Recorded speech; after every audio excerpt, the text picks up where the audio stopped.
Hi guys, in this video, we're gonna be taking pieces of lumber here and creating custom windowsills for a couple rooms in my house. So let's go ahead and get started on the project.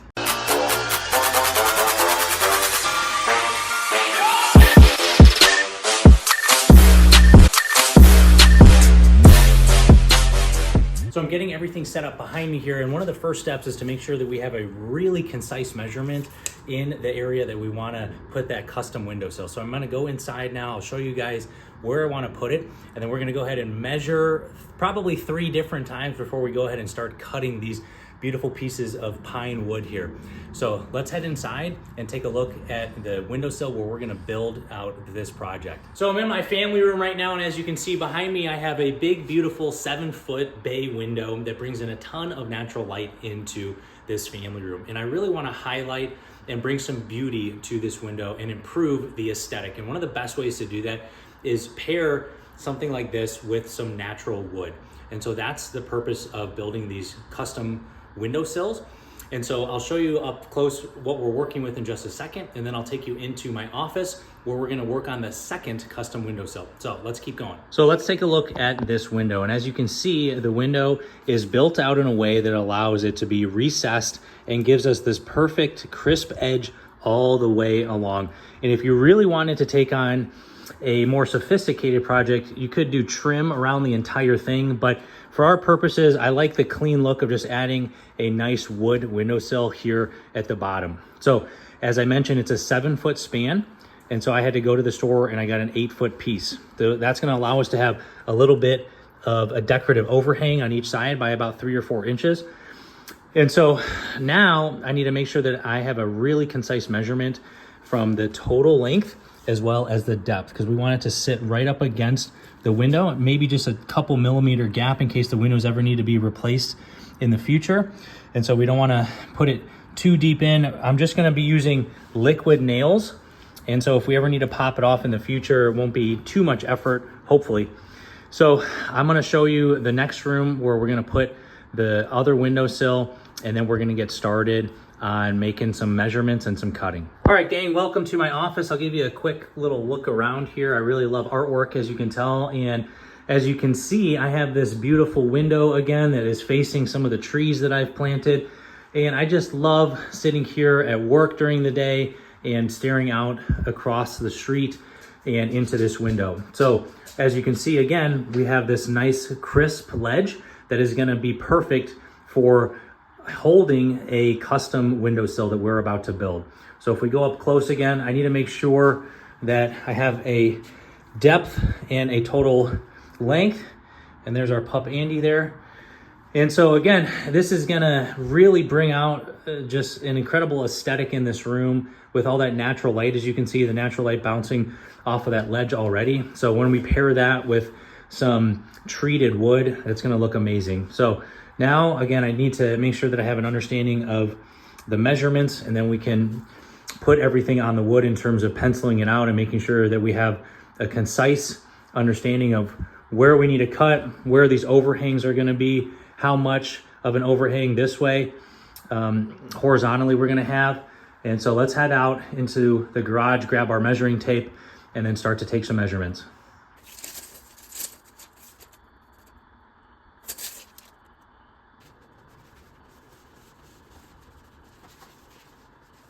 So here's one thing to keep in mind. When we talk about how deep this current windowsill is right now and what is needed for us to build a successful windowsill, when we look at this, for example, just over 3.5 inches. So I went and got a 5-inch board. So we're gonna have a little bit of an overhang, which is nice. It's gonna give it a little bit of an edge. However, if you go and buy an 8-foot piece, it's gonna come out all the way to here, and that's gonna look maybe weird, or maybe that's what you're going for, but there's a consistency that you wanna have across your house if you're doing this in every room like I am. So when we look at the depth, that could be just over 3.5 here. It could change on the far edge, on the right edge to the left edge. There could be an inch difference depending on how old your house is, or how the drywall work was done. So when we go into here, this window box is even deeper. So we're looking at closer over 4.5 inches. So there's an extra inch here. So I bought a 6-inch, I bought a 1x6. So I still maintain that edge, that 1-inch edge that's gonna come off. So you have to make sure that before you go to Home Depot or the lumber yard or Lowe's or whatever, you wanna make sure that you have an understanding of your measurements, because for me, these depths between these two windows are different, and I have to get pieces of lumber that are gonna fit accordingly. So now that I have an understanding of my measurements, let's go out into the garage and start to sketch some of this on the boards themselves. So a couple of the tools that I'm using on this project, I have a square, which is gonna allow me to have a really sharp line and have it be straight. And then also a bunch of wood clamps, which is gonna help me secure everything, especially when I'm cutting in just a second. And so I need a little bit of extra. I'm not gonna measure from the edge because again, we wanna have those cool overhangs about 3 inches on either side. That's gonna kind of grip the wall and give it that seamless look across the bottom of the window. And so I'm gonna measure from here. I've clamped down my square. And then beyond that, I'm looking at the wood and figuring out, is this the section that I want? Do I need to move it a couple inches this way? I really like this piece of wood. This is actually a piece of common board. I got the straightest piece of common board at Home Depot. And I like this because it has these different knots in here that's gonna really accentuate the wood when I go to seal it with some oil. And then this wood, I'm using 2 different pieces of wood here, fairly similar looks, although this one does not have the knots. This is pine, but I love the design of this pine here, and it's really gonna pop again when we put oil on it when we're done. So now I'm gonna go ahead and measure that 83 inches that I need for this span, and then we'll go ahead and add on those 3-inch overhangs. So stay with me, and the project is about to come together. So starting to get everything sketched out here, this is gonna be the back edge, and then these are gonna be cut off right here. This is gonna be excess. So one thing you can also do, mark as an excess, and then mark in excess. And so what I'm gonna do is create these cool little curves and give kind of a finished look to this windowsill. So again, it's gonna go in right here. Here's the wall, and then it's gonna hug this wall. So I'm show you how to do that in just a second. All right, so I wanna show you guys a little bit of a trick here. So this is gonna be the window edge pushed back. We're gonna set the windowsill in that way. And then here is where it's going to butt up against the edge of that window box and then the rest of the wall. And so I wanna have a nice professional curved edge. And instead of trying to freehand that and mess up a million times, if you just take something cylindrical and then place it right at the mark that you made. I made a 3-inch mark right here, and then all I need to do is like that. And so now I have a nice clean edge, and that's gonna look really clean and professional and have more of an aesthetic than just having kind of a sharp edge with the cut on that side. So I'm gonna do the same thing on that process, and then I need to also measure out and start to draw out the lines on the other piece of wood for the second windowsill. I have everything drawn out now on both sets of boards. This side, left side here, and then right side. So I know exactly what I need to do in terms of cutting. I am going to take them inside now, match them up physically against the wall to make sure that I have my measurements correct. Because again, I only have 2 pieces of wood here. I do not want to drive back to Home Depot, spend more money if I mess up a measurement and then the subsequent cut. So I want to make sure everything is triple checked before we go ahead and lay a blade into this very nice wood. So let's go inside, make sure everything matches up, and then we can get to cutting. Wow, this is gonna look really, really nice when it's done, but what I'm noticing, I've got the left edge lined up over there as closely as I can. Make sure it is flush, that line is flush with that corner of the window, and then I come over here, and it looks like I might be a little bit fat, maybe by a couple millimeters on the measurement, so that's exactly why we're doing this. So I either need to redraw the line a little bit inside or just make sure I pull the blade inside a little bit here on both sides. So otherwise it's just not gonna slide in nicely like we want it to. And it's okay if you cut it a few millimeters short even, because we're gonna use caulk and you'll never know the difference. So let's go recheck our drawings and then we can finally start cutting. And now we're back in the office here. And as you can see, I have this lined up really nicely. That looks good on the right-hand side. And then on the left-hand side, we've got this 6-foot piece of pine that is going to fit in perfectly, hopefully. Right on the money. This was 58 3/4 across the length. And then it was about 4 inches and between 1/2 inch and 3/4 inch. So I actually adjusted the measurements between the left and the right side by a couple millimeters so that hopefully we'll get a really snug fit. And I'm also gonna take a knife, and as you can see, this is really textured. There's a little bit of a bump here, you know, from drywall or caulk or paint or something.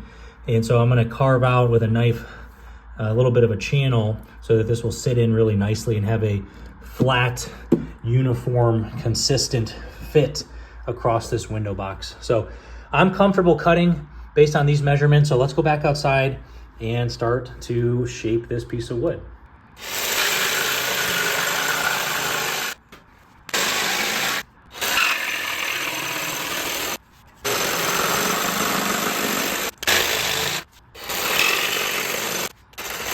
All right, guys, moment of truth. Check this out. Just finished cutting, and there's the right side, and ooh, look at that. The left pops right in. Love that. So as you can see, I have a nice tight fit, and if I push it in, it's gonna have just enough room for just a little bit of caulk.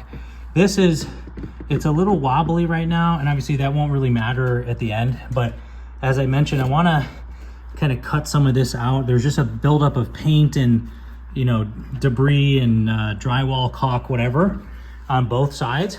So it makes the back sit up more. I want it to be really level like that. But right now it's a little bit wobbly. So as you can see, there's just some crap in the corner on both sides that I want to make sure that I take care of. So I'm going to take a knife and kind of carve that out a little bit, clean it up so that this sits in really flush.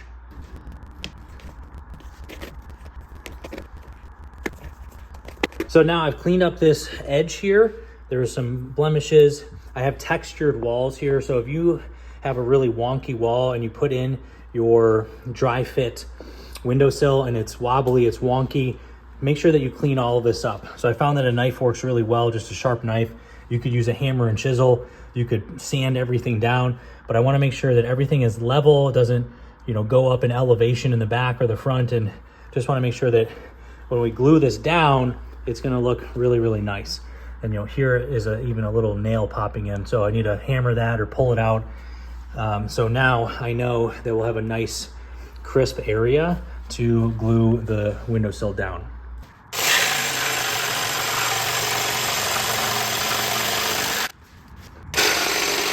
Back in the office and just finished cutting. Now I'm going to make sure that this fits here, and then I can go back out, sand everything, and then we can prepare it to be sealed with oil. It's a pretty tight fit here, but I think if I used a rubber hammer, I can kind of knock it into place. I don't think I need to cut it any further.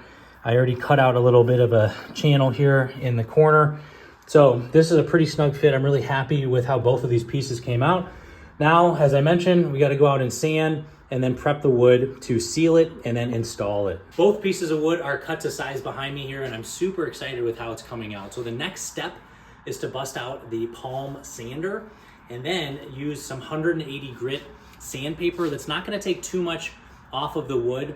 It's not that coarse, it's more for fine sanding, and it's just going to take off a little bit to give it that smooth, professional finish. So let's get back to work.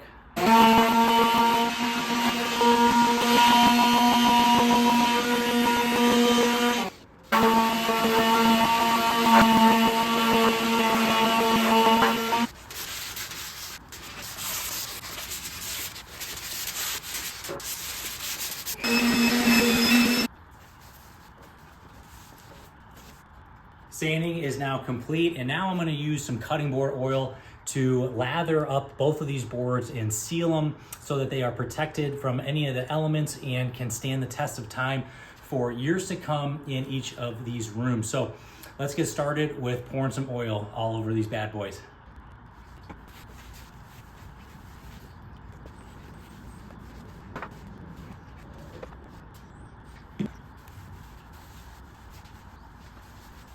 All right, let's take a look here. Both boards are now sealed with mineral oil. We're gonna let it dry so that the sealing process can complete successfully. And what is so cool about using mineral oil or stain on wood is that it brings out these really subtle and natural designs of the wood. And that, I think, is gonna make it so much cooler when it sits in that windowsill. It's not just a boring piece of wood. It's got these natural aesthetic pieces to the wood, again with these different knots and then these wavy kind of striations here. And so as it dries, it'll become richer, and that nice natural amber of the wood will start to pop out. So again, you can do whatever you'd like. In your case, you can paint it, you can stain it, you can use mineral oil like I did. So I'm gonna take a break, wait for this to dry up, and then we can head inside for the final installation. Just got back from the gym, did a leg workout, and now I'm back looking at these beautiful boards that have been sealed. It is pretty dry now, so I think that we are ready to complete the installation. So let's bring these both inside, dry fit them into the windowsills, and then we can get to work with using some liquid nails to make sure that they're gonna be secure in the windowsill for years to come. So let's head inside.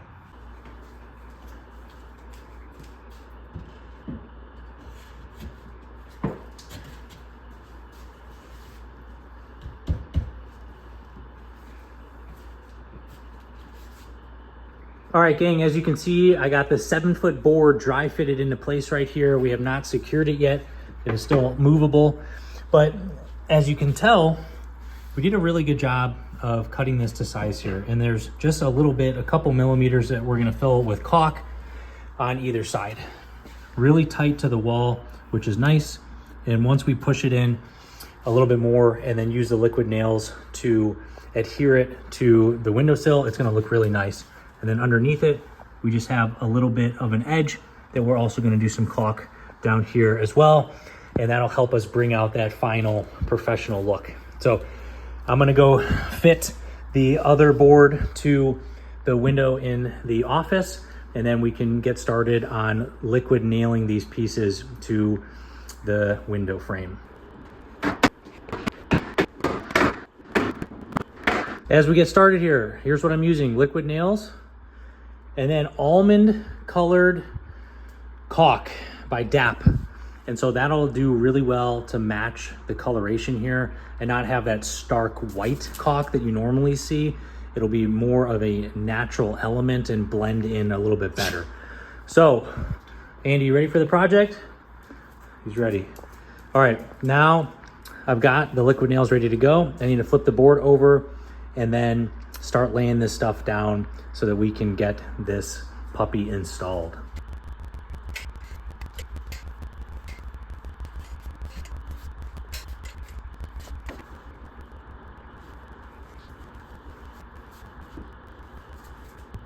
Got this one set, just checking to make sure that it's level real quick. So that's inside the lines, that looks pretty good. And now, as you can see, it looks straight. There's Andy. And now I can go on to do the other one in the office. I need to find some more weights because this is my only set of 30 pounds. You think I have some more, but I gotta find something else heavy to hold down the one in the office.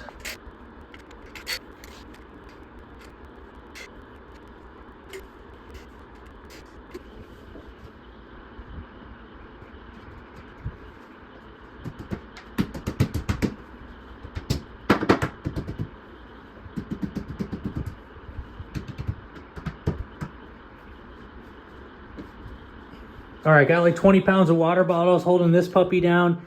It looks really good. I'm excited to get the caulk out. Oh wait, maybe I shouldn't say that on YouTube. But it's almost done. It's looking really good. And I just need to let it cure and make sure that it adheres really well. It is straight across. It looks great. I'm gonna go check on the other one in the other room. And now I just gotta give it a little bit of time before I can finish up the job. Now that the liquid nails is almost dry, I'm gonna go ahead and start the caulking, and I'll show you how I do it so it can give it a professional and crisp final touch. So let's get going.